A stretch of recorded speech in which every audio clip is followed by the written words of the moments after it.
நண்பர்கள் அனைவருக்கும் வணக்கம். இன்னைக்கு நம்ம இந்த வீடியோவில் ஜிபே, பேடிஎம் போன்ற யூபிஐ பயன்படுத்தும் பயனாளர்களுக்கு மீண்டும் ஒரு முக்கிய புதிய தகவல் ஒன்று வெளியாகியுள்ளது. ஸோ அதை பற்றி தான் இப்போ நம்ம பார்க்க போகிறோம். யூபிஐ மூலம் நடைபெறும் பண பரிவர்த்தனைகளில் இருக்கும் ரெக்வஸ்ட் மணி அம்சத்தை வரும் அக்டோபர் 1 முதல் நிரந்தரமாக நீக்க தேசிய பண பரிவர்த்தனை கழகம் முடிவு செய்துள்ளது. டிஜிட்டல் பரிவர்த்தனைகளில் பாதுகாப்பை வலுப்படுத்தவும் மோசடிகளை தடுக்கவும் இந்த நடவடிக்கை எடுக்கப்பட்டிருப்பதாக என்பிசிஐ தெரிவித்துள்ளது. தற்பொழுது பல்வேறு யூபிஐ மோசடிகளில் ரெக்வஸ்ட் மணி அம்சம் தவறாக பயன்படுத்தப்படுவதாக குற்றச்சாட்டுகள் எழுந்திருந்தன.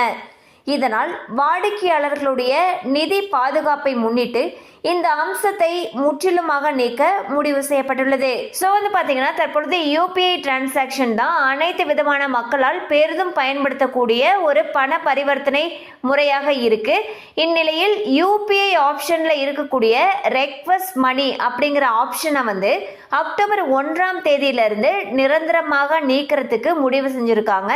இது ஏன் இந்த முடிவு பண்ணியிருக்காங்க அப்படின்னா, பல பேர் ஒரு குற்றச்சாட்டுகளை முன் வச்சிருந்தாங்க. அதாவது வாடிக்கையாளர்களுடைய நிதி பாதுகாப்பு இல்லாமல் இருக்குங்கிற காரணத்துக்காக இந்த அம்சத்தை முற்றிலுமாக நீக்க முடிவு செஞ்சுருக்காங்க. கண்டிப்பாக அந்த அப்டேட் உங்களுக்கு பயனுள்ளதாக இருந்திருக்கும் நம்புகிறோம். மேலும் இது போல் அப்டேட்ஸ் உங்களை உடனே ரீச் ஆகணும்னு நினச்சிங்கன்னா நம்ம சேனலோட தொடர்ந்து இணைந்திருங்கள். தேங்க்யூ ஃபார் வாட்சிங்.